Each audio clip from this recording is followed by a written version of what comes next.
Noticentro 1, CMI. Buenas noches, bienvenidos a las noticias. Los siguientes son los 3 hechos más importantes de hoy en Colombia. Justicia por mano propia en medio de un intento de robo en Bogotá. Un policía en retiro que estaba siendo víctima de robo en un restaurante accionó su arma de fuego en contra de 2 presuntos ladrones, lo que les causó la muerte. En lo que va del año, según la policía, ya son 780 los robos perpetrados a comercios. Vamos a hablar más de esta noticia en nuestra emisión nacional a las 9 de la noche. Colombia será la anfitriona de la cumbre de biodiversidad más importante del mundo. Se trata de la COP16. Cali será la ciudad del evento. Aunque Bogotá también estaba en la puja, el gobierno nacional se decidió por la capital del Valle del Cauca y la región Pacífico. La sucursal del Cielo recibirá delegados de más de 190 países. Se calcula que 12.000 personas visitarán la ciudad, por lo que la seguridad será uno de los más grandes desafíos. La COP16 evento es el evento en el que el mundo define sus estrategias para detener y revertir la pérdida de biodiversidad al año 2030 y se llevará a cabo entre el 21 de octubre y el 1 de noviembre. Ampliación de esta noticia en nuestra emisión nacional a las 9 de la noche. Y el gobierno nacional ordenó reanudar los bombardeos en Colombia. El ministro de la Defensa, Iván Velásquez, ordenó a las fuerzas militares retomar acciones ofensivas contra el Clan del Golfo, incluso bombardeando campamentos, siempre y cuando inteligencia militar confirme que no hay en ellos menores de edad.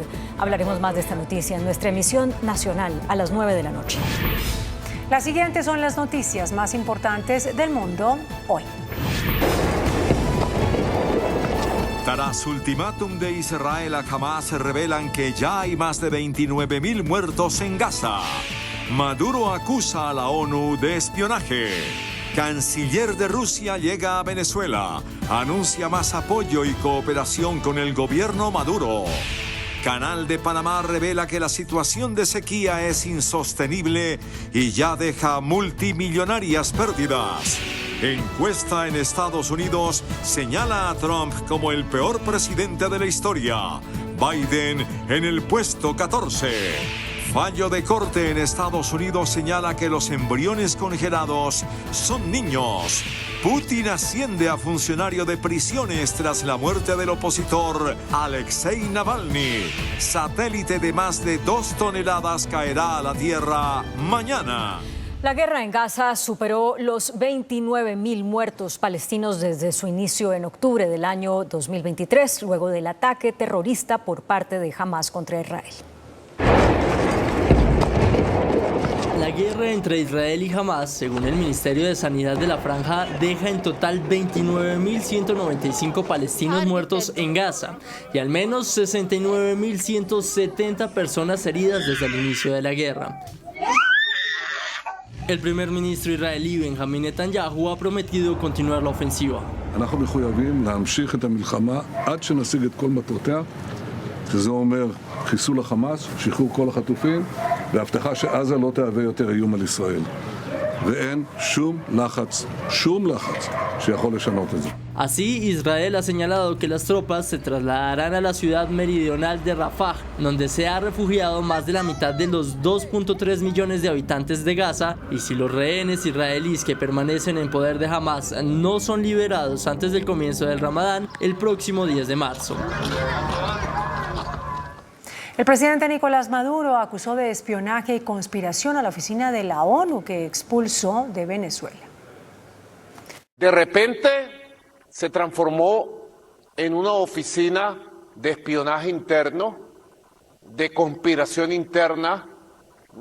Fuimos viendo con paciencia, se lo dijimos una vez, 2 veces, 3 veces, 10 veces a todos los enlaces que ellos tenían.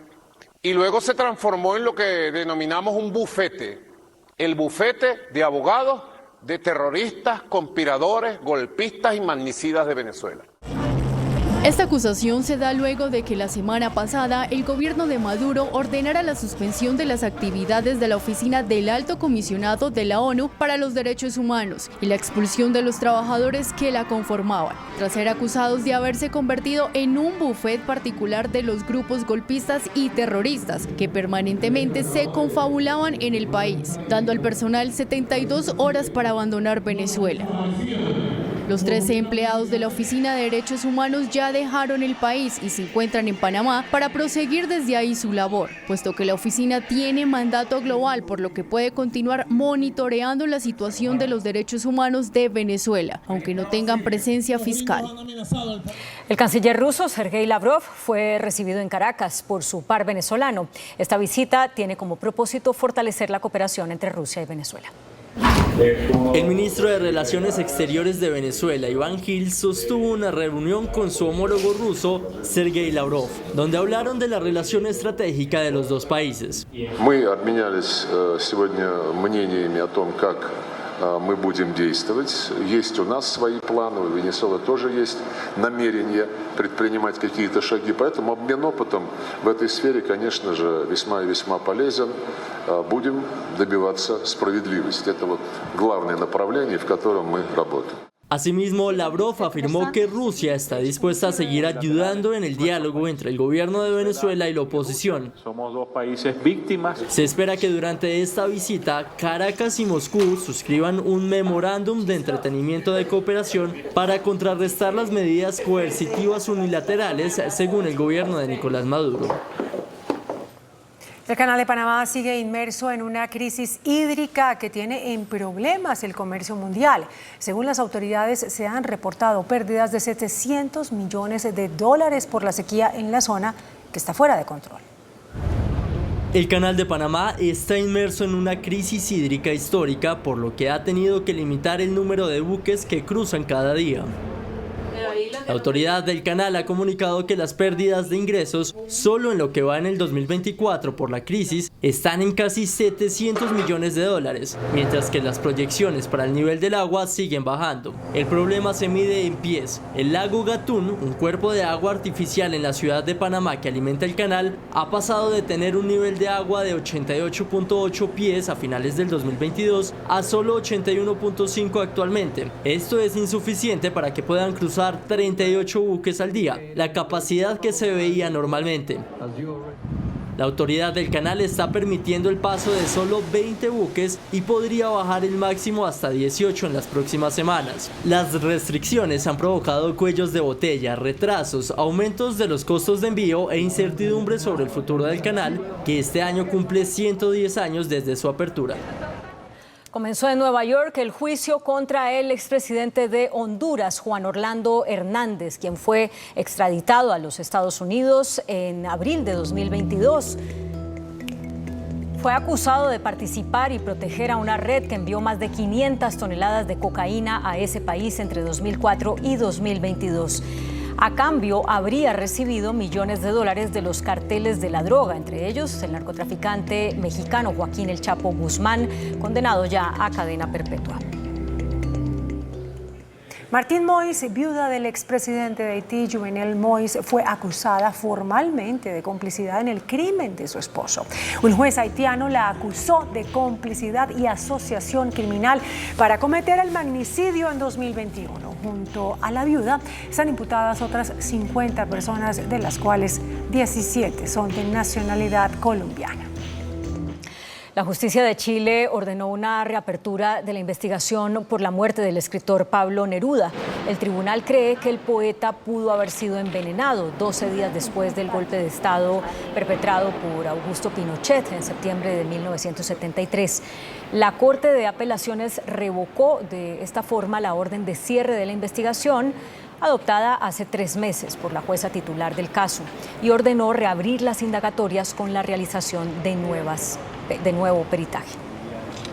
Una encuesta realizada por un panel de historiadores en Estados Unidos señaló que Donald Trump es el peor presidente de la historia de ese país. Joe Biden fue clasificado como el 14º mejor mandatario. El primer puesto fue para Abraham Lincoln. El expresidente de los Estados Unidos, Donald Trump, vigente candidato para llegar a la Casa Blanca, recibió la clasificación más baja en la encuesta de expertos del proyecto de grandeza presidencial 2024, en la que se consultan a los miembros de la Asociación Estadounidense de Ciencias Políticas. Según los resultados, Trump ocupa el puesto 45 entre los 45 mandatarios ranqueados. Es decir, que si dependiera de los expertos, el candidato del Partido Republicano sería el menos opcionado para ganar las presidenciales del próximo 5 de noviembre, pese a ganar las primarias en los estados de Iowa y New Hampshire. Por otro lado, el expresidente Abraham Lincoln se encuentra como el mejor mandatario de Estados Unidos de la historia, mientras que Joe Biden ocupa el puesto número 14 como uno de los mejores presidentes. La encuesta se llevó a cabo el 15 de noviembre al 31 de diciembre del 2023 y suele ser el termómetro de la intención de voto del pueblo estadounidense. El Tribunal Supremo de Alabama en los Estados Unidos determinó que los embriones congelados tienen los mismos derechos que los menores de edad vivos. La decisión se presenta después de que 3 parejas demandaran a un proveedor médico cuando sus embriones fueron destruidos accidentalmente. De esta manera, los embriones congelados tienen derecho a las mismas protecciones legales que un menor de edad que esté vivo, según la ley del estado de Alabama. El fallo podría bloquear el acceso a tratamientos de fertilización in vitro para personas del estado y abriría la puerta a una nueva serie de litigios y presiones, incluso sobre el aborto. El periodista y activista australiano Julian Assange estuvo ausente en la audiencia que inició el Tribunal Superior de Londres, que definirá si es extraditado a Estados Unidos. El equipo jurídico de Julian Assange volvió al Tribunal Superior en Londres para luchar por lo que podría convertirse en su último intento de evitar la extradición a Estados Unidos, donde se enfrentaría a la condena perpetua si es condenado por cargos de espionaje. Assange fundó el sitio web Wikileaks en 2006 para desafiar las estructuras del poder occidente y defender los derechos humanos. Ahora es reclamado por la justicia estadounidense por 18 cargos penales por publicar más de 700.000 documentos secretos, en lo que fue descrito por el propio Departamento de Justicia como una de las mayores filtraciones de información clasificada en la historia de los Estados Unidos en 2010 y 2011. Hungría desbloqueará la adhesión de Suecia a la OTAN. El Parlamento húngaro, que es controlado por la fuerza política del primer ministro ultraconservador Viktor Orbán, es el único pendiente por aprobar el ingreso sueco al Tratado de la Organización del Atlántico Norte. Anunció entonces que el próximo lunes se reunirá para ratificar el ingreso del país nórdico a la alianza militar luego de un año de bloqueo, un poco más de un año. Con este ingreso serán 32 los países que formen parte de la Alianza de Naciones de Europa y Norteamérica. El presidente de Rusia, Vladimir Putin, ascendió al subdirector de los servicios penitenciarios 4 días después de la muerte del líder opositor Alexei Navalny en una prisión ártica. Se trata de Valery Boyarinov, quien ahora será coronel general de los servicios de interior. Los opositores de Putin aseguran que esta decisión es un claro premio por las torturas y la muerte de Navalny. La Torre Eiffel está cerrada al público debido a una huelga sindical. Este monumento, el más popular de Francia, no ha estado en funcionamiento por una serie de protestas de los trabajadores de la empresa concesionaria. El gobierno francés aconseja a los visitantes que consulten su sitio web antes de acudir al lugar. Un viejo satélite europeo de 2,5 toneladas caerá mañana a la Tierra. El Heritage ERS-12, lanzado en 1995 y que hasta el 2011 estuvo recopilando datos sobre el clima terrestre, entrará mañana en la atmósfera para desintegrarse tras finalizar su vida útil, según la Agencia Espacial Europea. China presentó algo que considera que es el primer menor de edad con inteligencia artificial del mundo. Tendría 3 años y es capaz de reírse y enojarse. El primer niño de inteligencia artificial del mundo es la más reciente creación de unos científicos en Beijing del Instituto General de Inteligencia Artificial. Tontón, cuyo nombre significa niño pequeño, evoca más a un personaje de dibujos animados que a un avance tecnológico que podría cambiarlo todo, e hizo su gran debut en la Exposición General de Tecnología de Inteligencia Artificial. Este niño no tiene forma física. En su lugar, la entidad de inteligencia artificial existe y opera en un entorno virtual con el que puede interactuar. Además, es capaz de comportarse como un humano de 3 o 4 años. CMI presenta Pregunta a Yamil. Muy buenas noches. El gobierno está preparando un proyecto de ley que le daría al presidente de la República facultades para regular las tarifas de los servicios públicos. Nuestro invitado de esta noche es el doctor Camilo Sánchez. Él es presidente de Andesco. ¿Qué quiere decir Andesco?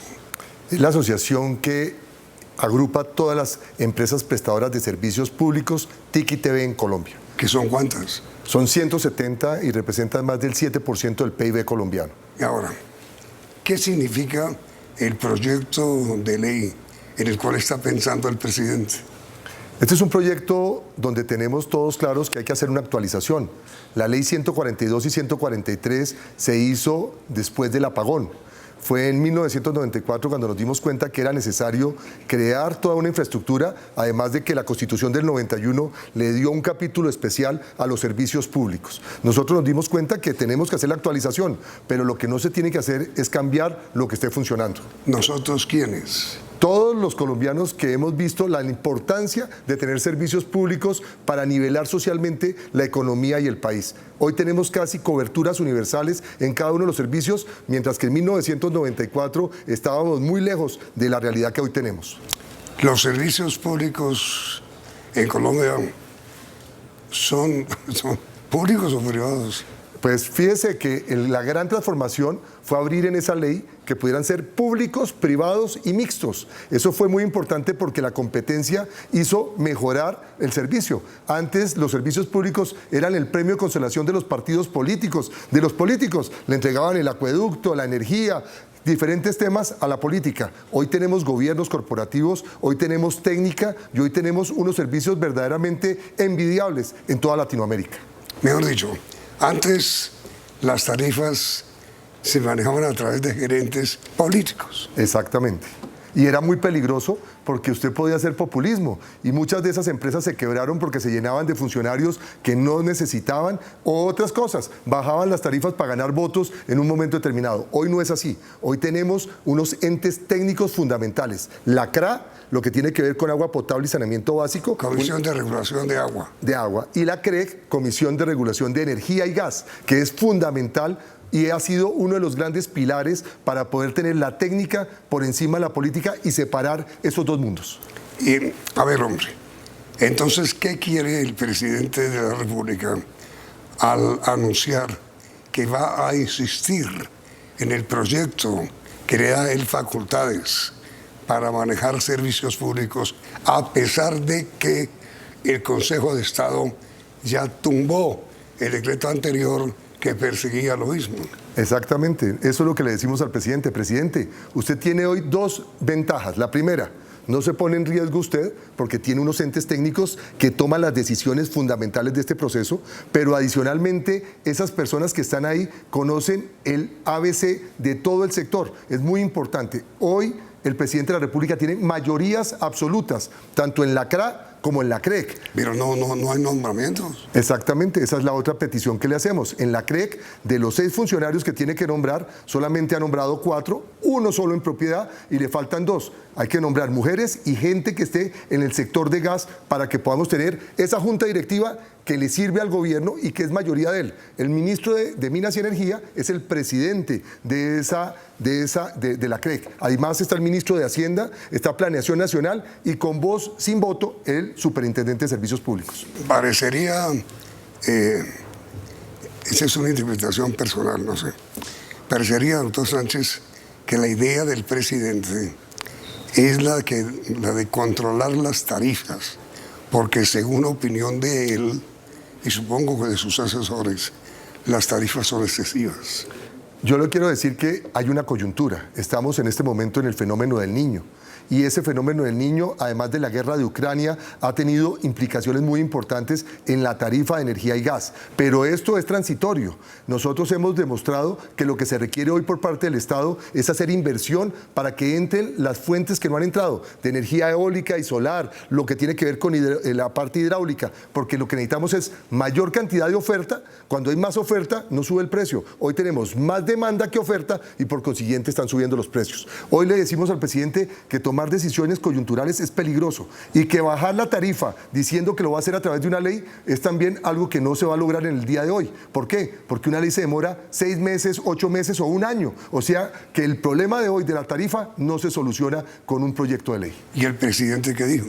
Pues en eso estamos, hemos sentado ya la primera mesa de concertación, la tuvimos con el ministro de Minas y Energía, con el ministro de Hacienda y estuvo la doctora Laura Sarabia hablando para poder coordinar y buscar puntos de encuentro. Aquí necesitamos que entiendan que el gobierno, nosotros no hacemos oposición, los gremios lo que hacen es dar voces de alerta en los momentos críticos y ayudar a construir política pública. El presidente tiene que entender que lo que más nos interesa a los prestadores de servicio es que los servicios no suban por encima de la inflación, porque si suben por encima de la inflación, mucho más allá, no lo puede pagar la gente y eso sería en contra de nosotros mismos. Así que es el mejor aliado, son las empresas públicas, privadas y mixtas y nosotros lo que queremos es que le vaya bien a la economía, porque si no vamos a espantar toda la inversión que requiere el país.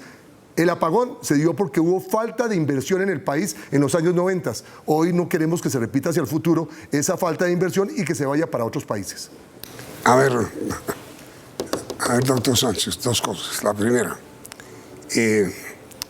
¿no será que el presidente de la República y sus asesores vieron que ustedes, las empresas de energía, están elevando excesivamente las tarifas y él quiere intervenir para corregir ese abuso, según dicen los usuarios? Voy a contarle dos cosas. Primero, en Colombia más de un 50% son empresas públicas, no privadas.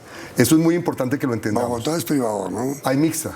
Bogotá es mixta porque tenemos inversión tanto de la ciudad de Bogotá como de Enel, que hacen parte de un proceso en el Grupo de Energía de Bogotá. Pero Enel es el que maneja más o menos las empresas de Bogotá. Pero es mixta porque la inversión es del municipio con esta empresa multinacional que ha sido muy importante a nivel mundial. Es una empresa italiana. Italiana y que ha hecho unas grandes inversiones en el país. La semana pasada el presidente de la República estuvo en La Loma haciendo la entrega del proyecto más grande de energía solar de Colombia.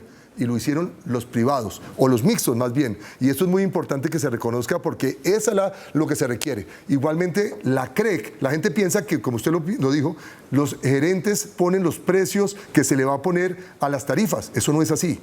Eso se hace a través de la CRA y de la CREC. Se tiene que decir por qué se va a incrementar la tarifa. Hoy, ¿por qué se ha subido? Por varios motivos. El primero, del fenómeno que tuvimos antes, que fue la pandemia, tuvimos una forma que se dio, que fue congelar en ese momento las tarifas y adicionalmente poner que se pagara posteriormente el recurso. Empezamos a cobrarlo en noviembre. En noviembre del año pasado empezamos a pagar parte de lo que pasó en la pandemia. El no cobro. El no cobro. Entonces, eso es un incremento que se dio hoy.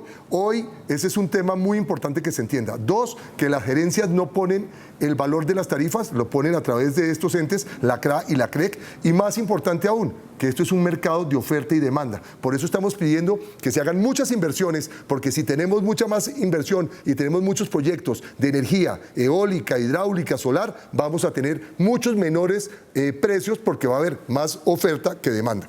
Hoy ese es el problema.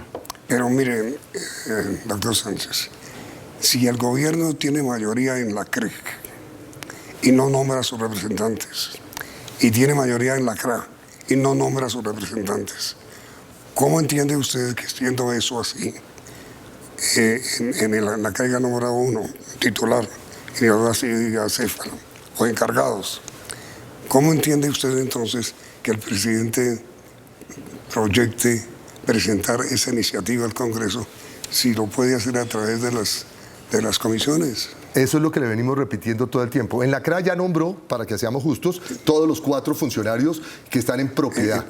En la CREC sí, solamente ha nombrado 1 en propiedad. Y faltan los 2 restantes, pero necesitamos que todos queden. Fíjense que ya salió una tutela que le dijo que es obligatorio que el tribunal le dijo, tiene usted que nombrarlos. Él apeló, pero yo estoy seguro que no tiene razón, porque muy seguramente en menos de un mes tendrá el presidente que hacerlo. Pero ¿qué es lo importante? Es que tiene la mayoría, están los técnicos, y esto es muy importante que se sepa. Si se toman decisiones técnicas a partir de la política, es un retroceso. El presidente de la República y el ministro quieren ayudar, pero tienen que recordar que ese era el mundo del 1994, donde los presidentes y los ministros tomaban las decisiones y muchas veces no fueron las más apropiadas. Necesitamos la inversión, necesitamos la tranquilidad, necesitamos que no hayan anuncios peligrosos. Fíjese en el gas. Colombia tiene la posibilidad de tener petróleo y gas, y nosotros decimos cada ratico que no vamos a perforar más. ¿Y eso qué hace? Que se nos escarezca la deuda y que tengamos problemas, porque la misma gente tiene miedo de hacer más inversiones en el país. Si queremos cambiar esto, hay que ser coherentes. El presidente puede cambiar cositas, por ejemplo, queremos movilidad sin contaminación, quítele el IVA a los vehículos eléctricos del 5% y del 19% a los vehículos a gas. Es una política que puede hacer el presidente rápido, y ahí tiene cómo mostrarle al mundo que estamos dejando de contaminar. Aquí nosotros lo que estamos diciendo al presidente, hagamos lo necesario, que la CREC tome las decisiones técnicas y esperemos a buscar decisiones con las tarifas. No queremos tarifas altas, estamos buscando lo mejor, pero es que todos ponen, presidente, hagan inversiones y saquemos proyectos. Si no hubiera entrado Ituango, turbina 3 y 4, hubiéramos tenido un apagón. Si no hubieran entrado las térmicas que han entrado en los últimos meses, no tendríamos la energía, porque hoy el 50% de la energía se está generando con las térmicas. Y el presidente en la Loma les dijo que hacia el futuro debíamos acabar con las térmicas. Solo con energía solar y eólica no se puede mantener la energía del país. Necesitamos firmeza, y eso nos la da la hidráulica y las térmicas. Pero es que cuando se produjo el apagón, doctor Sánchez, la causa real del apagón es que dependíamos de energía térmica. Y usted dice que lo que hay que hacer es invertir en térmicas. No, hoy la situación, Hidráulico. y tenemos que tener hidráulica. Gran parte de nuestro país está, más del 67% de nuestra generación es hidráulica. Sí, y ahora, pero tenemos la térmica, que ha sido la que nos da el soporte en estos momentos cuando se requiere que entre energía solar y eólica. Esa solar y eólica no da firmeza, eso no se puede. El presidente un día nos dijo que con lo que se generaba en La Guajira podíamos mantener la energía del país. Eso es una cosa que no es así. Pero es que no se entiende, con todo respeto lo digo, la opinión del alto gobierno en el sentido de basar o enfrentar el efecto del niño con energía térmica, si es carbón, que el gobierno quiere acabar con el petróleo y el carbón. Sí, pero además hoy es la salvación, porque hoy tenemos que agradecer, primero, que las térmicas, la gran mayoría en Colombia, se están haciendo con gas, que el gas es el elemento de la transición energética en el mundo. Y segundo, que cada transición energética, cada país es diferente. Colombia tiene la bendición de tener gas y petróleo. ¿Por qué no los vamos a sacar? ¿Por qué vamos a traer importado, que nos sale caro? ¿Y por qué lo vamos a traer de Venezuela o de cualquier parte si es que el de allá contamina lo mismo que el que contamina en Colombia? Pero miren, doctor Sánchez, para que me responda después de comerciales y tenga tiempo de pensar la respuesta. Uno entiende que la idea del presidente es intervenir las tarifas porque las considera, y yo también, absolutamente excesivas.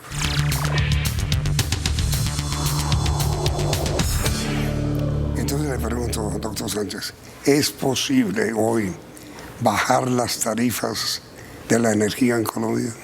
Claro que sí. ¿Y por qué no las bajan? Porque es una decisión política, y la decisión política la tiene el presidente con el presupuesto nacional. ¿No cree usted que eso es lo que él quiere? Pues ojalá, porque necesitamos unos recursos para que bajen de esta manera. En segundo término, en la costa... No, pero no me diga el segundo término, en primer término. Poner recursos del presupuesto nacional en esta transición de 3 a 5 meses que va a pasar el fenómeno del Niño. Seguir haciendo las inversiones y sacar que los proyectos de energía eólica y solar de La Guajira y todos los proyectos que están engavetados todavía por problemas de consultas previas o problemas ambientales puedan de verdad ser una realidad. Porque en el papel tenemos mucha energía represada, pero no ha entrado en este momento. En segundo término, entender que la ley no entra en vigencia mañana, que esto no va a bajar las tarifas mañana. La única solución es esta. Segundo, pedir en las regiones. ¿La única solución es cuál? Poner recursos del presupuesto hoy para poder enfrentar y no subir las tarifas en este instante. Le dijimos al gobierno... Pero perdón, tomar recursos del petróleo, del presupuesto, ¿para qué? Para que entren al sector energético en la costa y el país. Hoy tenemos que cambiar 2 cosas en la costa. Primero, lo que tiene que ver con las pérdidas. Las pérdidas están incorporadas en la tarifa. Igual es muy importante que se entienda porque esa fue la forma para poder entregar... Perdón, ¿las pérdidas de quién? Las pérdidas del sector, que equivalían más del 35%. El sector son ustedes. El sector eléctrico, que era lo que era Electricaribe y que era la vena rota más grande que tenía el país. Para poder entregar Electricaribe se dieron unas concesiones. Una, la parte pensional, que la asumió el gobierno nacional. 2, se le incorporó a la tarifa lo que tiene que ver las pérdidas. Y esas pérdidas las están pagando todos. Por eso le decimos a los colombianos en la costa, cuando ven robar energía, cuando ven gente haciendo trampa, no se rían. Denuncien, porque es parte de lo que usted está pagando en su tarifa que hace parte de ese proceso. Tercero, en las regiones, por ejemplo en Atlántico, hay un impuesto de seguridad. Durante este momento pedir a las asambleas que quitemos este impuesto durante el fenómeno del Niño para que ayudemos a bajar y moderar esas tarifas. Nosotros lo que queremos, repito, lo peor que podemos tener es tarifas muy caras porque no las puede pagar la gente y nosotros tenemos que tener seguridad financiera para que las empresas puedan generar el servicio. El peor servicio y el más caro es el que no se tiene. Pero usted lo acaba de decir, lo peor que podemos tener nosotros es pagar tarifas muy caras y eso es lo que estamos haciendo. Pero si no las pagamos en este momento que estamos en esa transición, ¿qué tenemos? Que no vamos a poder prestar el servicio. Hoy tenemos que hacerlo de esta manera. Por eso estamos trabajando con la CREC y con la CRA para estos procesos. Pero entonces, miren, si a usted no le gusta, si a usted le gusta que el presidente intervenga eventualmente con un proyecto de ley, porque de otra manera no puede hacerlo, porque así lo determinó el Consejo de Estado. ¿Por qué no le gusta que intervenga así? Con toda seguridad será para bajar las tarifas. Es que bajar las tarifas políticamente es un riesgo porque pierde la suficiencia financiera a las empresas. Hay muchas empresas públicas, repito, muchas pequeñas, que cualquier mala decisión las quiebra. Imagínese el Putumayo o el Huila, pequeñas decisiones que le digan que usted de la noche a la mañana tiene que bajar el 10% y que a punto de como están en equilibrio, pues se quiebran y ahí tendríamos apagones en muchas regiones del país. Aquí lo que estamos buscando es soluciones de fondo y por eso en esta coyuntura no podemos tomar decisiones que son bonitos, cortinas de humo. Decir que con la ley vamos a bajar las tarifas no es solución. Tenemos que buscar indexadores adecuados, tenemos que buscar alternativas de mediano y largo plazo y no hacer populismo. Hoy, con plata, es que podemos trancar esto. Pero repito, es que son problemas también heredados. Esto no es solo del presidente Petro, es que viene la pandemia, que fue muy importante lo que se tuvo que retener y que hoy tenemos que pagar de todas maneras porque son más de 6 billones de pesos que están ahí represados. Y usted dice que las medidas que debe tomar el gobierno, que debería tomar el gobierno, son de corto y de largo plazo. Exactamente. ¿Cuáles de corto plazo? La de corto plazo, repito, tomar lo que estamos diciendo. En las regiones, quitar lo que está anexado a la tarifa. Seguros, la seguridad, por ejemplo, que es 10%, 8%, dependiendo del departamento. Lo que tiene que ver con incrementos que se han dado por las pérdidas. Eso se tiene que hacer de alguna forma distinta porque si no, no aguantan. Y tercero, dar recursos a las comercializadoras, como ya lo hicimos, para evitar lo que aquí hablamos una vez, que era el apagón financiero. Gracias al trabajo del gobierno y del ministro, se entregó el primer billón de pesos a través de Findeter. Eso evitó que se apagaran las comercializadoras. Hoy vamos a tener otro billón adicional y hacer las inversiones para que entren todos los proyectos que están rezagados. La colectora, por ejemplo, que es uno de los proyectos más importantes y que requerimos para que haya demanda y oferta suficiente en el 26 y 27. Pero miren, doctor Sánchez, el alza de las tarifas de energía en Bogotá está muy sectorizado. Y hay lugares en Bogotá donde el alza de tarifa ha sido superior al 50%. En el mundo, nosotros sacamos un cuadro donde en Latinoamérica los incrementos de los servicios de energía estamos en el promedio. Lo que pasa es que nosotros no miramos siempre sino Colombia, y lo que queremos en este momento es que entendamos que tenemos que tener mucho cuidado. ¿En el promedio? En el promedio. Estamos en la mitad entre los 18 países de Latinoamérica, estamos en la mitad, en el puesto 9, del valor de incremento de tarifas de energía. Esto lo hace una empresa en Perú. ¿Qué es cuánto?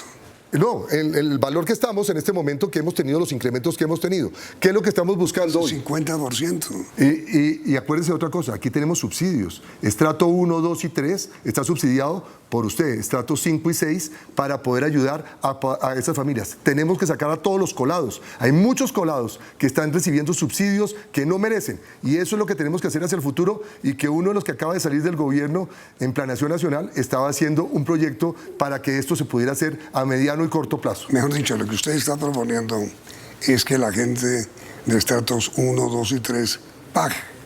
Hay que pagar, y estamos buscando que sea lo más justo posible. Nosotros no estamos, vuelvo a repetir, los precios se ponen por oferta y demanda. Esto no se ponen porque alguien quiere y decidió que hay que subir. Hay unos costos que se han hecho a través de la CREC, y ellos han decidido hasta dónde se puede subir. Por eso nosotros lo que estamos diciendo hoy, las decisiones técnicas se tienen que seguir con los técnicos. Nombremos los técnicos y busquemos los mejores asesores para poder tener hacia el futuro precios mucho más asequibles. En los demás servicios públicos, si usted se da cuenta, estamos muy cercanos a la inflación. El único que está por encima, se podría decir, hoy es la energía, y en eso estamos trabajando para que baje y sea lo más asequible para la gente que lo requiere.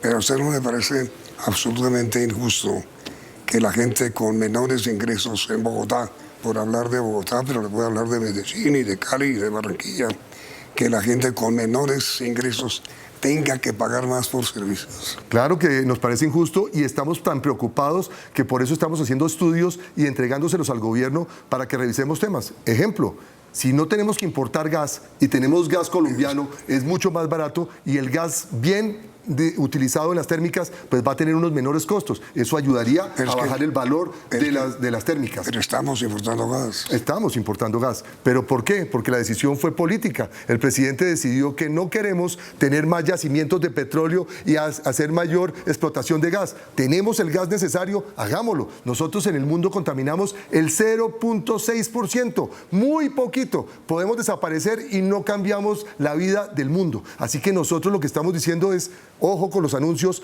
trabajemos en equipo con el superintendente de servicios públicos y los ministros que tienen que ver con la ley, ayudemos a actualizarla, pero no nos equivoquemos, no vendamos el sofá, porque esa no es la solución cuando la infidelidad se hace en ese sofá. Aquí tenemos un problema, el problema lo tenemos que solucionar con decisiones técnicas, y la parte política, si la quiere ejercer, pues deje los recursos para poder bajar y mantener las tarifas más bajas. Hoy en el mundo la energía está cara. Hoy podemos ayudar que el gas baje si explotamos más petróleo y tenemos yacimientos de gas suficientes sin tener que importar el petróleo. Y lo más interesante, saquemos los colados y denunciemos a los que se roban la energía, porque esos son los que también nos están ayudando a encarecer. Esto es una cosa de todos, pero esto no se hace de la noche a la mañana. Decirle a la gente la mentira de que vamos a bajar de la noche a la mañana simplemente es una cosa loca que puede ocasionar pérdida de energía y de gas y de agua potable en el país. Mire Venezuela. Venezuela era la potencia, y con todo lo que se hizo, hoy tienen cortes de energía en todo el territorio venezolano, siendo que eso jamás se hubiera imaginado en Colombia y en el mundo. ¿Qué nos espera? Porque el niño apenas está mostrando las uñas, apenas. Es decir, Colombia todavía no está afrontando un fenómeno de sequía, cuando ya hay algunos sectores del país como el norte que tiene ya el sufrimiento del impacto del niño. Sí, aquí también le estamos pidiendo al gobierno una campaña como se hizo en el gobierno del presidente Santos en el 2016 con el fenómeno del niño anterior. En ese momento se llamaba ahorrar paga. Y aquí se necesita que el gobierno dé incentivos para el ahorro. Es en el único país donde las empresas, que el negocio es vender, le decimos a la gente: no ahorre, no desperdicie, porque necesitamos que no se les aumente la cantidad de demanda en cada uno de los hogares. Y eso el gobierno tiene que dar incentivos. En el caso de agua, están diciendo que cuando se aumente el consumo y se pase el consumo que teníamos promedio, se va a poner un impuesto, se les va a cobrar más a las personas por eso. Nosotros estamos diciendo en la energía que cuando usted baje el consumo que viene teniendo, se le tiene que dar un incentivo y eso fue lo que funcionó. 4,5% disminuyó la demanda en el fenómeno anterior. Aquí lo tenemos que hacer. Y esto es propuesta de nosotros y estamos acompañando al gobierno en esta bandera. Pero mire, doctor Sánchez, ¿usted no cree que el presidente Petro tiene adecuados asesores como para tomar la decisión que tomó de pedir facultades para manejar las tarifas? Yo creo que con el respeto que se merece el presidente, a mí mi papá me decía, zapatero a tus zapatos. Él es el presidente de la República, él tiene unas obligaciones muy grandes. Tenemos en este momento demasiadas reformas en curso para hablar de un tema tan técnico como la energía. Una mala decisión en la energía puede ocasionar pérdidas irreparables al sector. Una empresa que se quiebra no se recupera en un mes ni dos. Eso es muy peligroso. Nosotros le pedimos por eso que la CREC ayude a tomar las decisiones y que también crea en el sector privado. Los sectores privados han hecho las grandes inversiones y han ayudado a que tengamos en este momento pues las mejores coberturas en el territorio, casi universales, casi que algo que no se podía pensar en Colombia. Doctor Camilo Sánchez, presidente de Andesco, muchas gracias por haber aceptado su invitación y gracias por seguir en la lucha. Ahí seguiremos y tenga la certeza que lo que más queremos es que al gobierno le vaya bien, porque si le va bien al presidente, le va bien a los servicios públicos y a la economía en general. Mil gracias, doctor Camilo, y a ustedes por la sintonía, muy amables, y los esperamos aquí para que continúen en Noticentro 1. Sí. CMI presentó Pregunta a Yamil.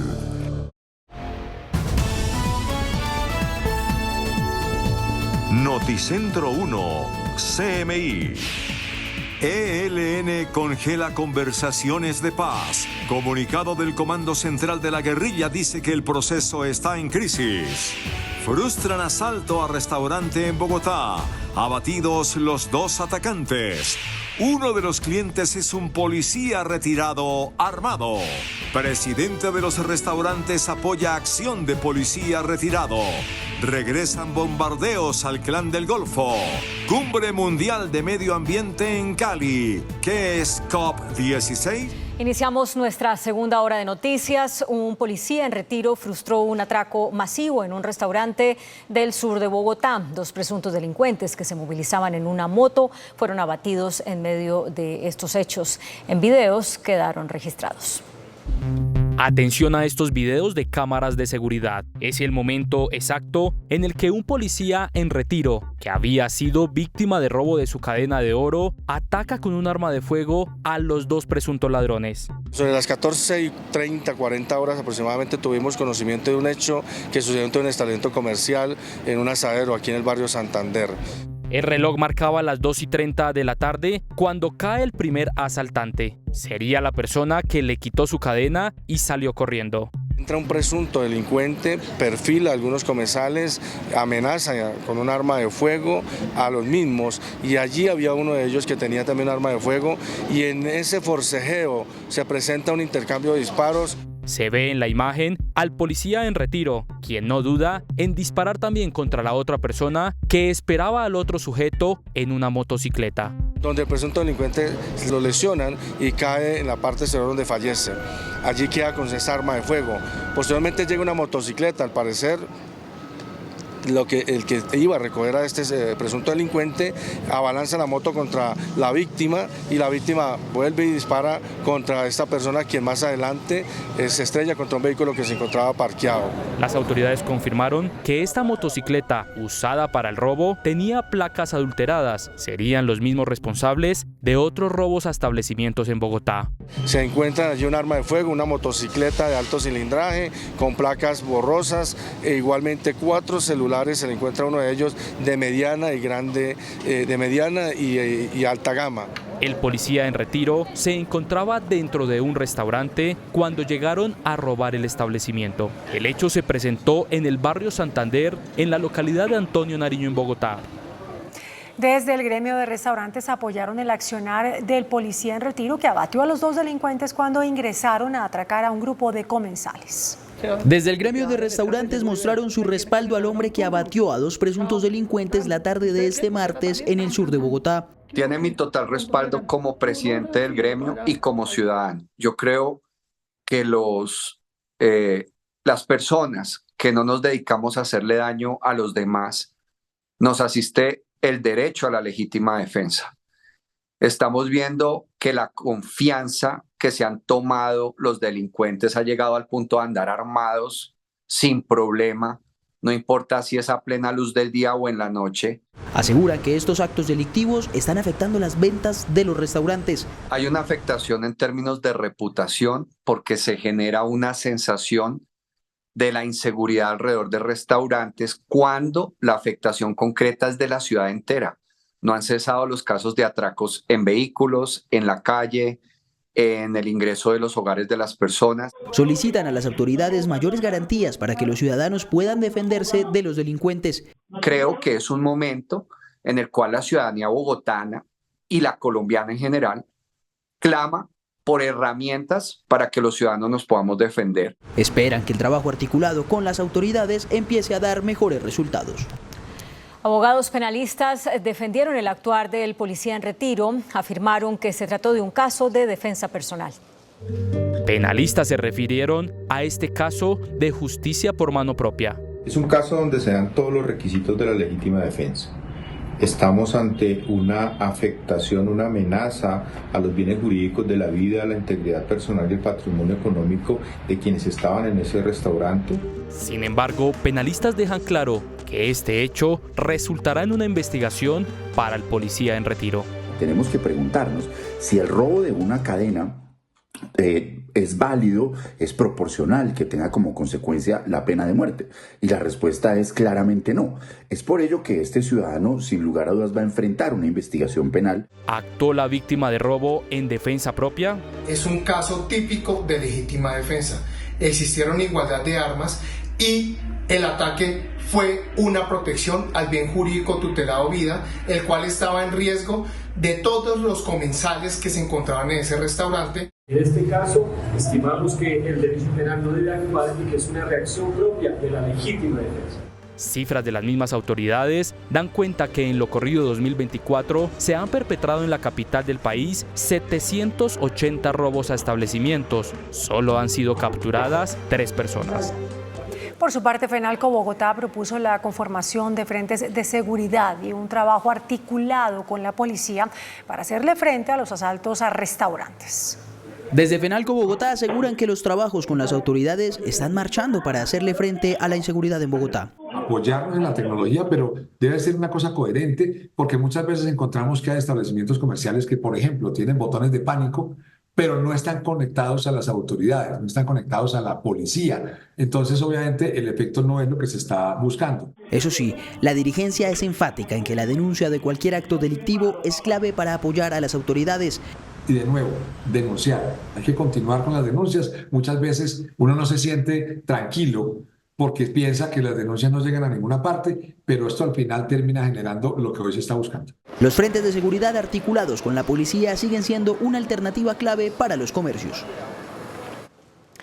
La revista Semana reveló hoy que el canciller Álvaro Leiva Durán lo intentaron extorsionar para entregarle una supuesta información contra la empresa encargada de hacer los pasaportes en Colombia. Las autoridades investigan. De acuerdo con la información de la revista Semana, en enero de este año el canciller Álvaro Leiva recibió un mensaje en su WhatsApp de un teléfono procedente desde los Estados Unidos. Allí le ofrecieron una información importante que involucraba supuestamente a integrantes de la firma Thomas Gregg & Son, la misma interesada en quedarse con la millonaria licitación de los pasaportes. La persona que se comunicó con el canciller, dice el artículo de Semana, muy rápidamente destapó sus cartas y le exigió una fuerte suma de dinero a cambio de entregarle esa información. Por eso le estoy ofreciendo la información directamente a usted, porque sé que le va a servir no solo a usted, sino mucha gente, pero lo que a mí me sirven en estos momentos es una compensación económica. El canciller inmediatamente respondió ese chat. Nunca he dado dinero por información. Distinto es no poder compensar. He llegado a donde estoy sin dinero de por medio. Sin embargo, ante la insistencia del hombre que le escribía desde los Estados Unidos, el canciller informó, sin que éste lo supiera, a las autoridades y con previo visto bueno de ellas, le pagó 30 millones de pesos ante un pedido inicial de 50 millones. El hombre nunca le mandó la información al canciller Álvaro Leiva Durán. Posteriormente, el mismo hombre el supuesto señor Soto le pidió al canciller 50 millones de pesos. ¿A cambio de qué? A cambio de no revelar los chats en los que el canciller aceptaba ese pago inicial de 30 millones de pesos para recibir la supuesta información que comprometería a la firma Thomas Gregg & Son. Hoy las autoridades están tras la pista del extorsionador profesional que se quedó inicialmente con 30 millones de pesos. La mesa de diálogos con el ELN entró en crisis tras el anuncio hecho por la Gobernación de Nariño de iniciar diálogos regionales. El Comando Central del ELN acaba de anunciar que llama a consultas a su delegación de paz y que los diálogos con el gobierno entrarán en fase de congelamiento. La crisis se veía venir desde el sexto ciclo en La Habana. Según fuentes a la mesa, CMI pudo constatar que justamente el tema de una posible división en el ELN fue el que mayor debate tuvo en la mesa, tanto así que se llevó 2 semanas de conversaciones. Al final, y tras muchos desencuentros, se redactaron 2 artículos que evidenciaban la situación. Uno de ellos decía claramente que el gobierno nacional y el ELN se comprometen a no planear, ni desarrollar, ni facilitar que se ejecute alguna operación que conlleve perfidia. Ayer, al anunciar diálogos regionales por parte del gobernador de Nariño en una respuesta al bloque comuneros del sur del ELN, esta noticia fue interpretada como un intento de división del ELN. La primera semana de marzo instalaremos la primera mesa de diálogo regional con un actor armado. Por eso hoy el comunicado del Comando Central que genera la crisis en la mesa. Al hacerse público tal montaje, disfrazado de diálogos regionales, el proceso entra en abierta crisis y nos vemos en la obligación de llamar a consultas a nuestra delegación. Sin ser de nuestra responsabilidad lo acontecido, los diálogos entre el ELN y el gobierno nacional entrarían en una fase de congelamiento mientras el gobierno se disponga a cumplir lo acordado. Justamente, la frase que más llamó la atención del Comando Central fue donde el jefe del Frente Comuneros dice estar dispuesto a abandonar la lucha armada. Nos mandatan en el marco del poder popular que desistamos de la lucha armada, estaríamos como Frente Comuneros del Sur en plena disposición de hacerlo. El ministro de la Defensa, Iván Velásquez, ordenó reanudar los bombardeos en operaciones ofensivas en contra del Clan del Golfo siempre y cuando se verifique que no hay menores de edad. ¡Fuego! Bombardeo sí, pero donde inteligencia militar confirme que no hay menores de edad. Así lo expresó el ministro de Defensa, Iván Velásquez. No se puede bombardear cuando se tiene conocimiento de la presencia de menores en un campo. Lo cual significa que si la inteligencia acredita fehacientemente que no existen menores, esa restricción tampoco existe. También reclamó eficacia en el mecanismo de monitoreo y verificación del cese el fuego con disidencias FARC y ELN. Reclamar una eficacia real de los mecanismos de verificación. Velásquez también hizo referencia a la propuesta de Fedegan de crear un grupo de seguridad para combatir la criminalidad en zonas rurales. Lo que puedo afirmar es, si eso implica la conformación de grupos para reaccionar frente a expresiones delictivas, no estamos de acuerdo. El jefe de la cartera de defensa también reveló que Salvatore Mancuso llegaría en los próximos días a Colombia y sería protegido por el gobierno colombiano. Hay que proteger la vida de Salvatore Mancuso, los anuncios de sus aportes, la posibilidad de contribuir en mayor medida a la verdad en el país, pues es un hecho objetivo que probablemente incrementa bastante su riesgo en el país. Y el gobierno tiene que garantizar esa seguridad. Mancuso sería recibido por Migración Colombia y luego capturado por hombres de la DIJÍN e Interpol. Por su parte, el comandante de las fuerzas militares, general Elder Giraldo, denunció una amplia presencia del Clan del Golfo en el noreste antioqueño. La presencia del Clan del Golfo en Antioquia se ha fortalecido según las fuerzas militares. 160 peligrosos narcos y cabecillas de esta organización estarían en esa región del país. Los enfrentamientos que se dieron este fin de semana fue contra la subestructura Jorge Iván Arboleda. Se tiene un número calculado de 160 terroristas, cuyos cabecillas son alias Niño, alias Azul, alias El Chuzo. De estos enfrentamientos que se llevaron a cabo este fin de semana, Se tiene conocimiento que un número indeterminado de afectaciones a este grupo terrorista. Los operativos han aumentado contra el Clan del Golfo. Nuestro plan Ayacucho, dentro de sus objetivos estratégicos principales está la protección de la población civil. Y es con base a ese objetivo que seguimos nosotros adelantando operaciones ofensivas, operaciones contundentes contra integrantes del Clan del Golfo. El reclutamiento de menores de edad ha aumentado. Este año tenemos un total de 196 afectaciones al grupo armado organizado del Clan del Golfo. Eso corresponde a un 56% superior al año anterior para la misma fecha. El Clan del Golfo también se ha fortalecido con armamento, sumando cada día más personas en sus filas. Luego de que el ministro de la Defensa afirmara que el monopolio de las armas es exclusivo de la fuerza pública, el presidente de Fedegan, José Félix Laforí, dijo que los frentes solidarios de seguridad organizados por ese gremio serán desarmados y pacíficos.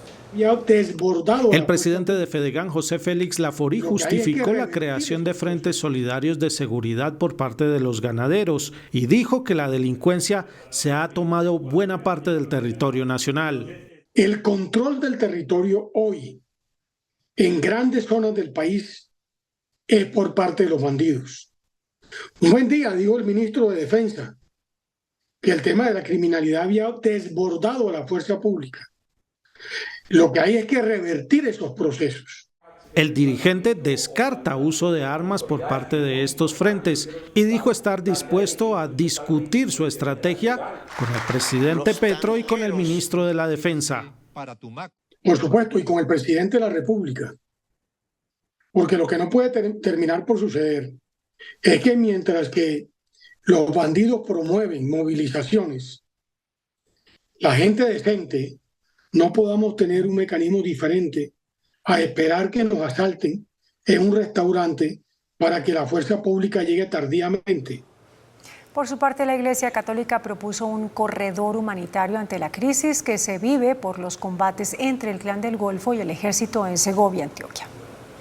Noticentro 1 CMI conoció que los grupos armados que hoy tienen bajo el asedio a 3 veredas de Segovia, Antioquia, no permitieron el ingreso de instituciones que trabajan con fines humanitarios. Según sus habitantes, la situación cada vez es más crítica. No hay alimentos, agua y tampoco medicamentos. Desde Medellín, la Iglesia Católica se pronunció. En este momento, pues están sufriendo el confinamiento unos, el desplazamiento otros, la angustia y la zozobra otros.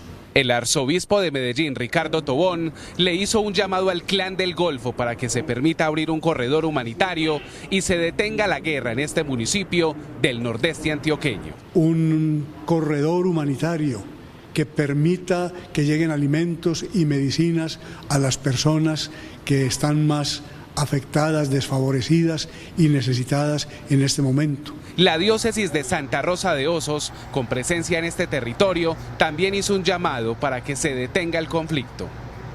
Como inconvenientes y erráticas calificó hoy el presidente del Congreso, Iván Name Vázquez, las políticas y la gestión del presidente Gustavo Petro. Dijo además que el gobierno no puede modificar con un decreto lo que el Congreso decidió en materia presupuestal. El presidente del Congreso de la República es Iván Name Vázquez, senador del Partido Alianza Verde, coalición de gobierno. No obstante, ha defendido desde el legislativo la independencia de poderes. Por ejemplo, hoy respondió al ser preguntado que qué opinaba de la gestión y las políticas del presidente Gustavo Petro. Realmente, en mi concepto, no son satisfactorias.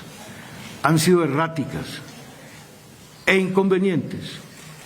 Pero ello es mi posición individual y personal. El presidente del Congreso fue más allá y protestó por la convocatoria que hizo el Gobierno Nacional para que el pueblo salga a las calles a presionar para la elección del fiscal, y dice él que eso podría pasar también con las reformas que tramita el Congreso de la República. Cualquier día, en una calle bloqueada, usted puede encontrar una guerra civil por cuenta de que se enfrenten unas facciones y empiecen las vendetas entre ellas. No, la democracia es precisamente una expresión distinta y eso es lo que las urnas deciden y lo que las instituciones tramitan de una manera libre. Y en relación con los cambios que quiere hacer la Casa de Nariño para que el presidente tenga manejo directo sobre el presupuesto general de la Nación, también ripostó el senador Nami. Vía decreto no se puede de ninguna manera suplantar o reemplazar el trámite en el Parlamento, en el Congreso. Y en algo que considera que es del fuero interno del presidente de la República, no fue menos crítico. La composición del gabinete ministerial pide mayor ejecución. Cali será la sede de la COP16, la cumbre de biodiversidad más importante del planeta. El evento, que reunirá a más de 190 países, se llevará a cabo entre el 21 de octubre y el 1 de noviembre. Colombia será la anfitriona de la cumbre de biodiversidad más importante del mundo. Se trata de la COP16. Solo una ciudad tendrá el honor de ser la sede. La ciudad escogida para realizar la COP16 es Cali. Aunque Bogotá también estaba en la puja, el gobierno nacional se inclinó por Cali, la capital del Pacífico. La región capital de la biodiversidad del mundo se llama el Pacífico colombiano. Es decir, allí, no lo reconocemos mucho la sociedad colombiana, tenemos dos enormes potencias que tenemos que saber articular. La potencia de la diversidad cultural humana y la potencia de la biodiversidad natural. Cali recibirá delegados de más de 190 países. Se calcula que 12.000 personas visitarán la ciudad, por lo que la seguridad será uno de los más grandes desafíos. El sitio donde se genera la COP se vuelve un sitio de Naciones Unidas, entonces significa que allí hay una especie como de apertura diplomática, tiene unas especiales condiciones diplomáticas y por lo tanto viene seguridad de Naciones Unidas directamente a Colombia para el tema del sitio. La COP se llevará a cabo del 21 de octubre al 1 de noviembre. ¿Qué es la COP16? Es la conferencia más importante del planeta en la que se toman decisiones políticas para evitar la pérdida de la biodiversidad.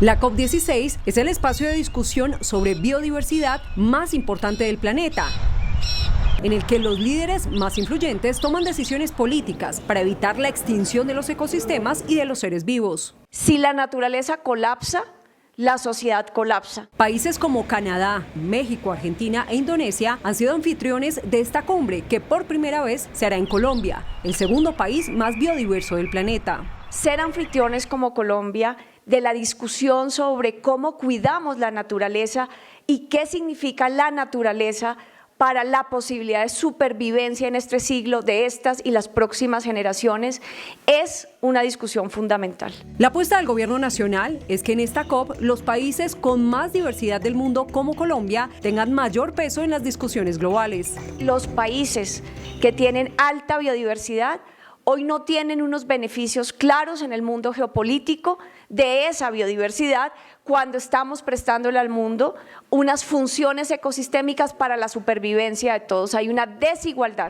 La cumbre será cofinanciada entre la Nación y Cali. En los próximos días se firmará el primer compromiso con la ONU por $2 millones para la realización del evento.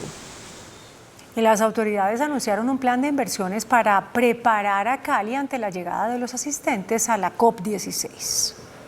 Aunque Santiago de Cali se convertirá durante estos días en la sucursal de la biodiversidad, las autoridades demostraron su voluntad de integrar al Pacífico entero, a las comunidades afro y a los cabildos indígenas, guardianes de la biodiversidad en la región. Cali tiene que cumplirle con altura a la nación. Y lo vamos a hacer primero de la mano con el Consejo de Cali. Vamos a trabajar para tener los recursos necesarios para poder tener la ciudad a la altura. Segundo, con la gobernación del Valle, las gobernaciones vecinas del Pacífico y las ciudades los municipios del área metropolitana para que estemos articulados. Y tercero, con la nación. Vamos a invertir para recuperar la infraestructura. La idea es que podamos tener comunicación todo el tiempo con el Pacífico. Además, los gobernadores nos apoyaron también en este proceso. Entonces, queremos tener también esa retroalimentación, que vayan y vengan y podamos estar juntos. Por su parte, caleños y comunidades celebraron la noticia y se comprometieron con la COP16. Una nueva carta a la Jurisdicción Especial para la Paz enviaron los integrantes del Partido Comunes, antiguos integrantes de las FARC, para pedirle que no se desvíe del mandato constitucional que le dio el acuerdo de paz. Dijeron que están denunciando esta situación ante la comunidad internacional y ante el Consejo de Seguridad de Naciones Unidas.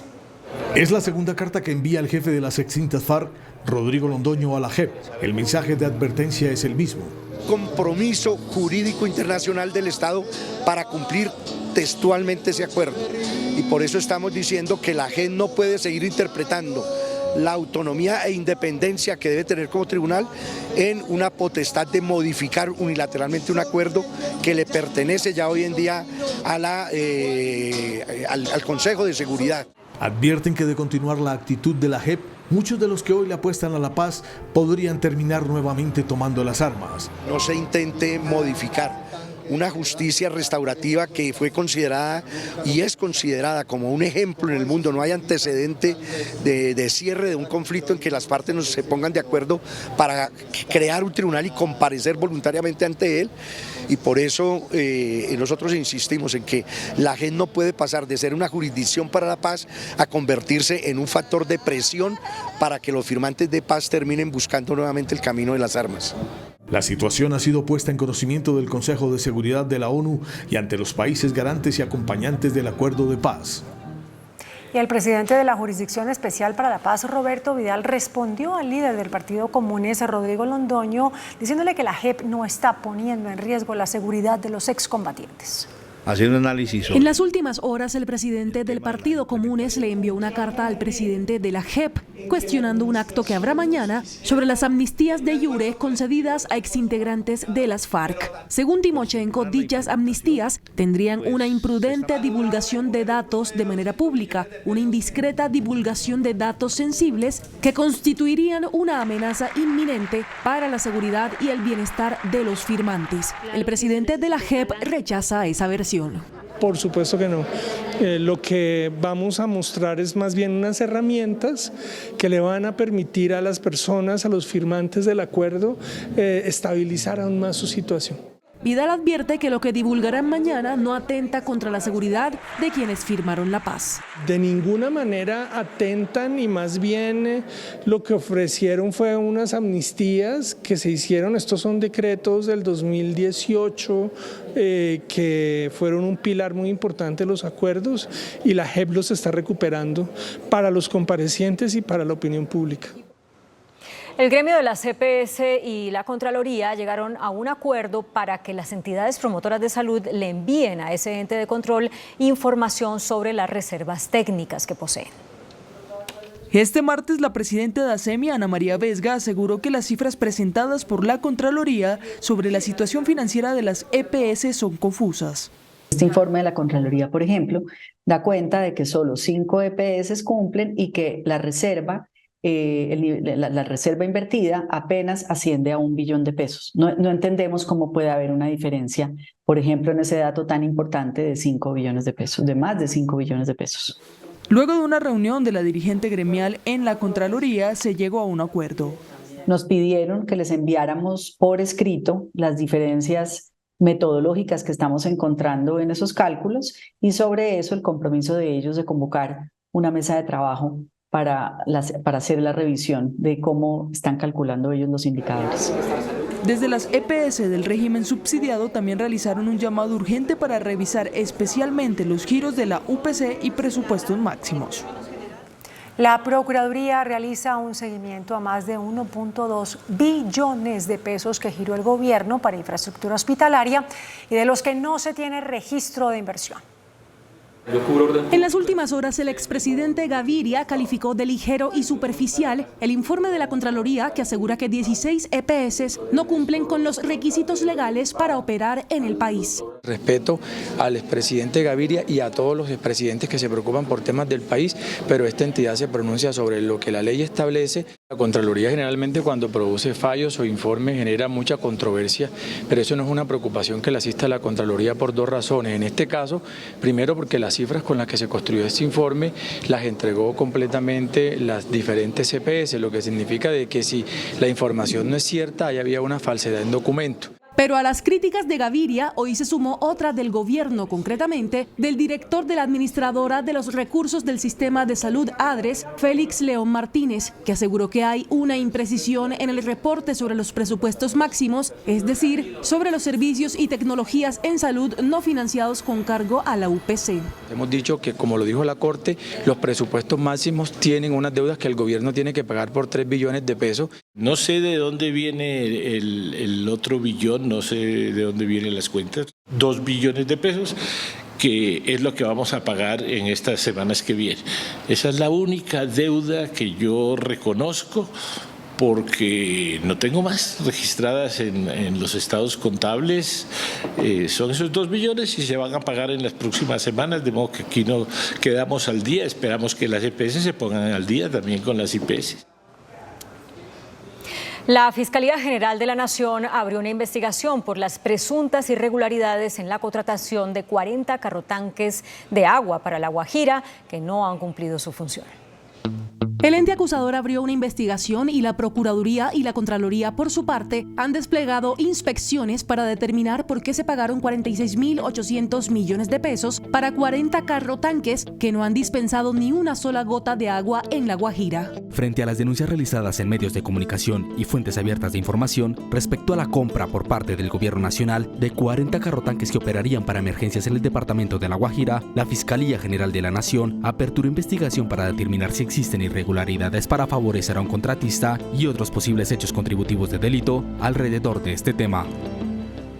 El ministro de Justicia, Néstor Osuna, anunció que ya tiene el pasaporte para el ingreso al país del exjefe paramilitar Salvatore Mancuso.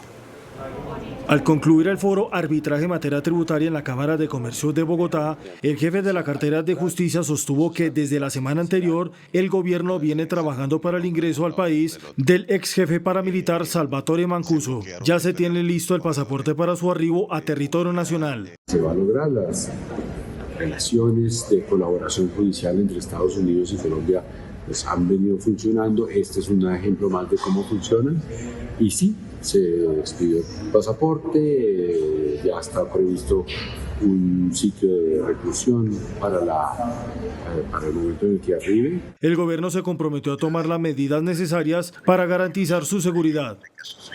En Bogotá, 1.800 policías blindarán la ciudad ante posibles ataques en medio de las marchas programadas para este jueves. Colombia vivirá una nueva jornada de protestas. Será este jueves 22 de febrero. Simpatizantes del gobierno del presidente Gustavo Petro. Ante la nueva convocatoria, la Policía Nacional dispuso de un operativo especial de 20.000 policías.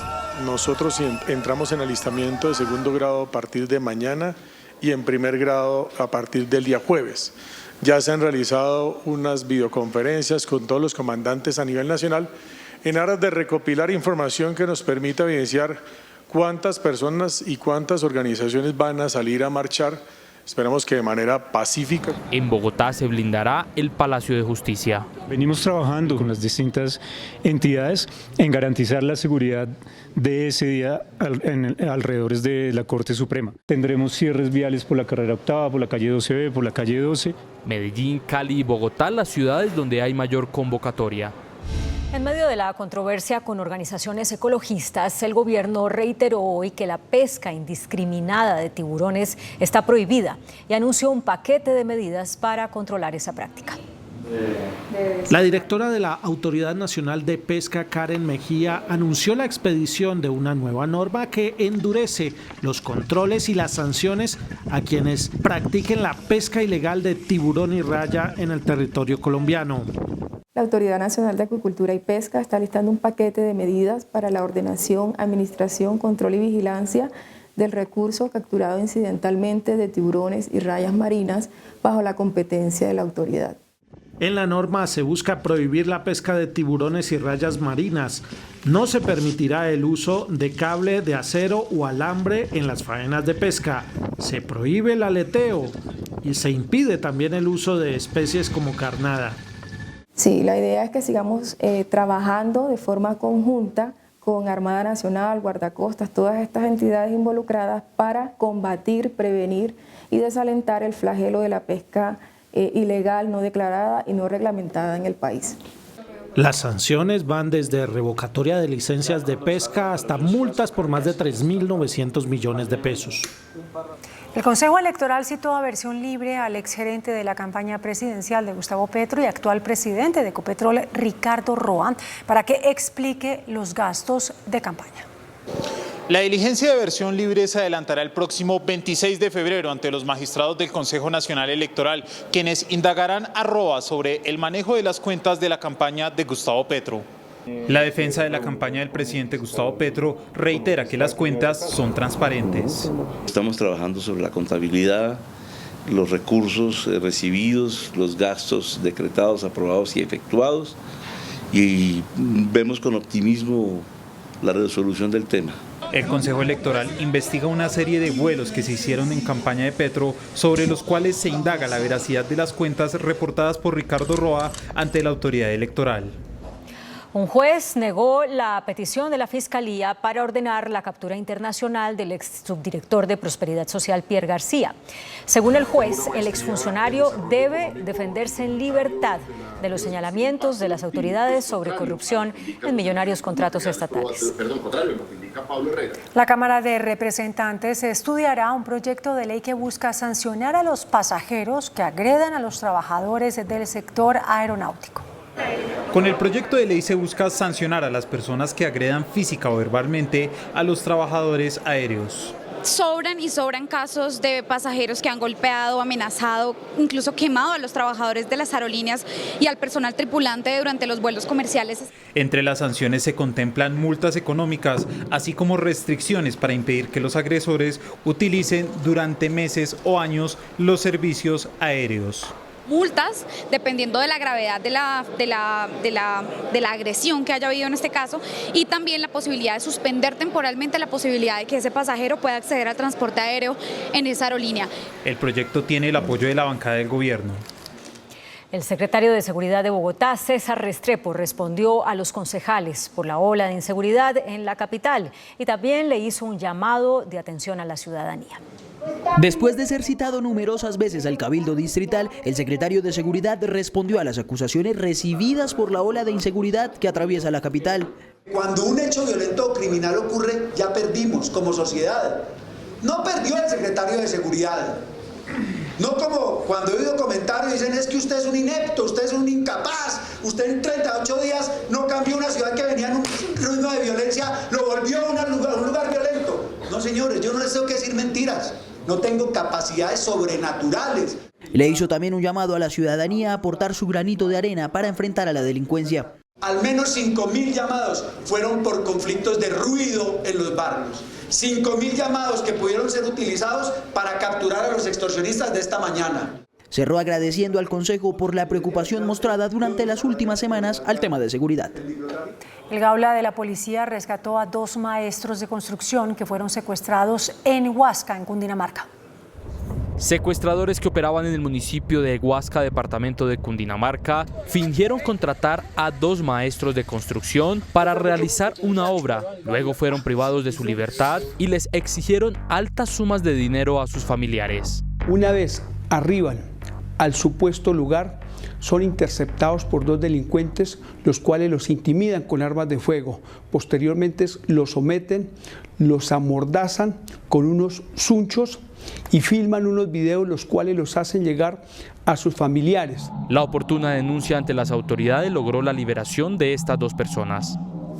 La Contraloría de Bogotá encontró irregularidades en algunas obras de valorización de Bogotá.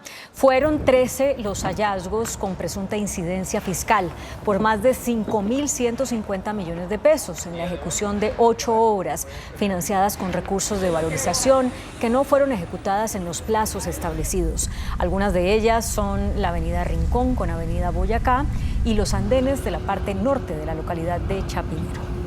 Continúa aumentando el número de muertos en Gaza. De otra parte, Nicolás Maduro acusó de conspiración a la Oficina de Derechos Humanos de Naciones Unidas y Donald Trump fue calificado como el peor presidente por historiadores. Las noticias del mundo en Noticentro 1 CMI.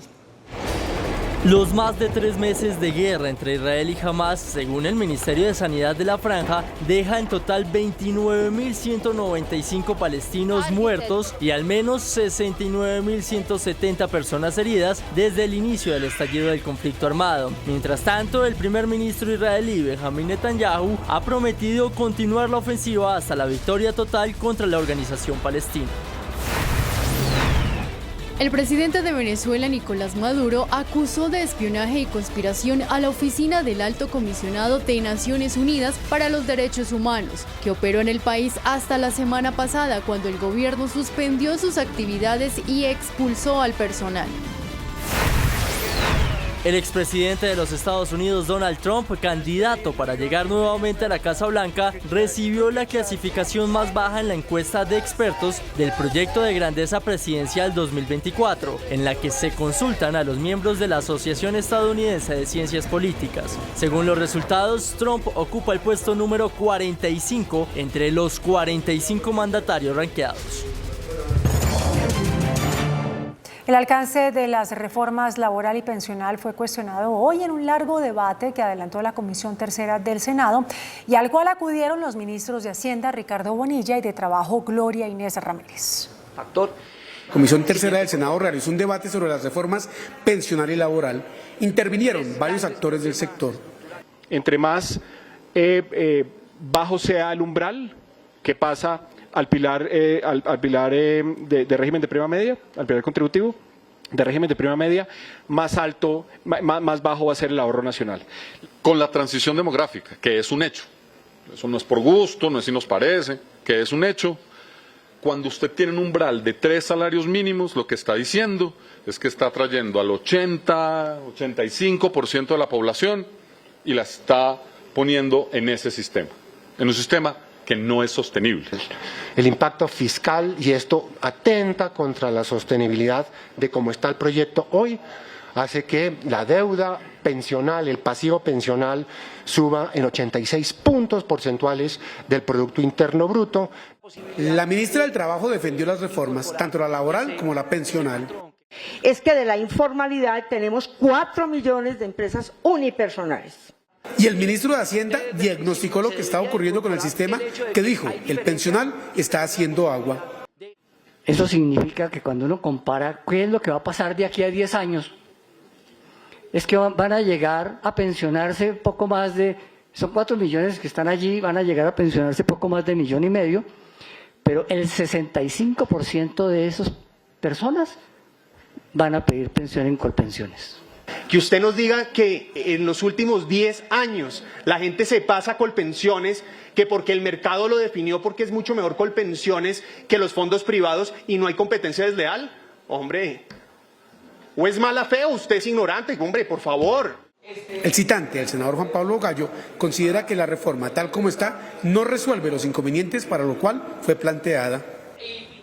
El ministro de Hacienda, Ricardo Bonilla, afirmó que el gobierno podría reprogramar las vigencias futuras de los proyectos de obra atrasados en Colombia.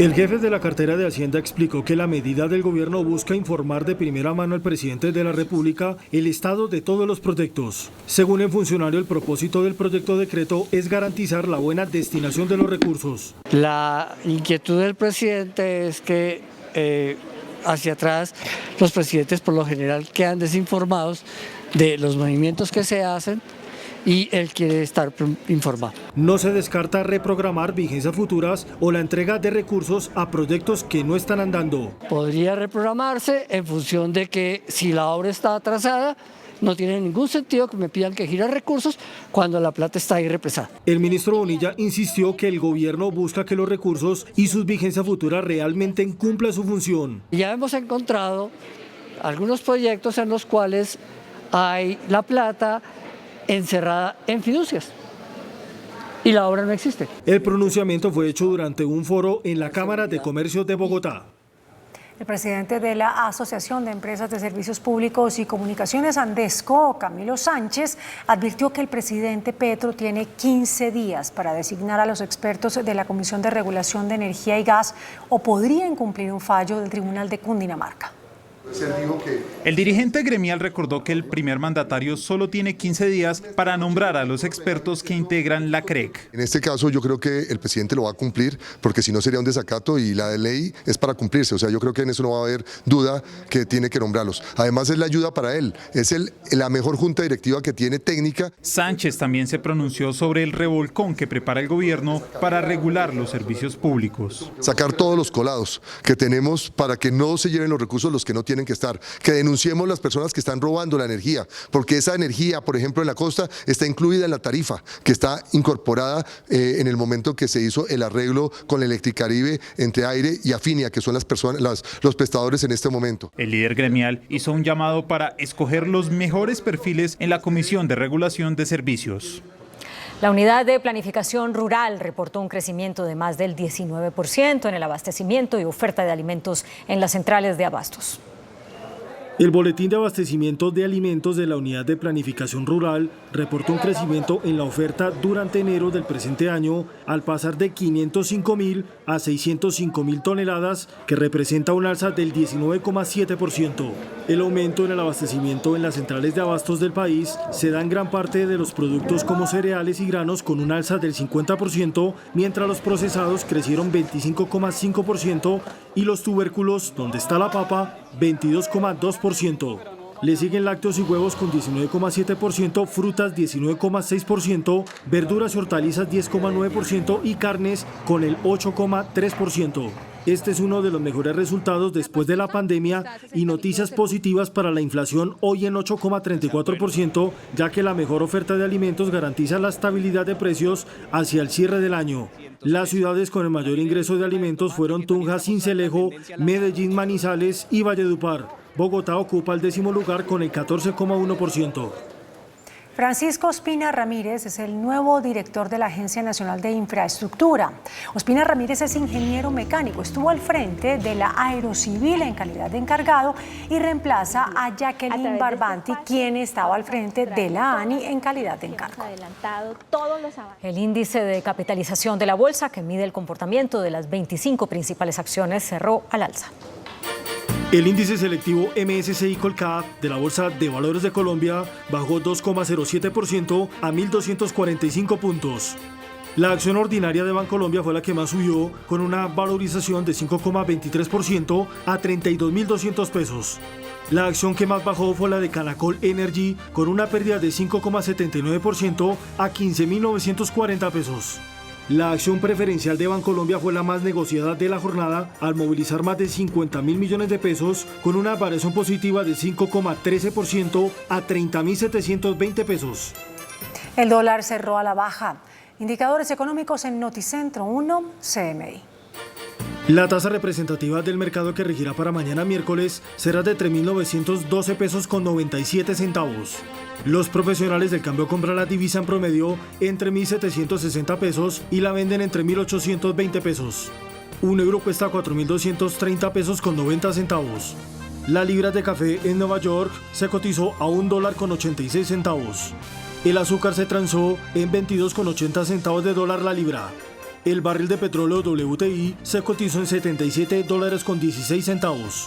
La referencia Brent para Colombia se cotizó en $82.50 centavos.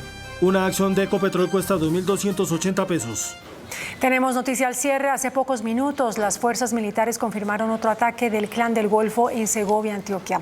Un campesino fue víctima de una mina antipersona. Hasta aquí Noticentro 1 CMI.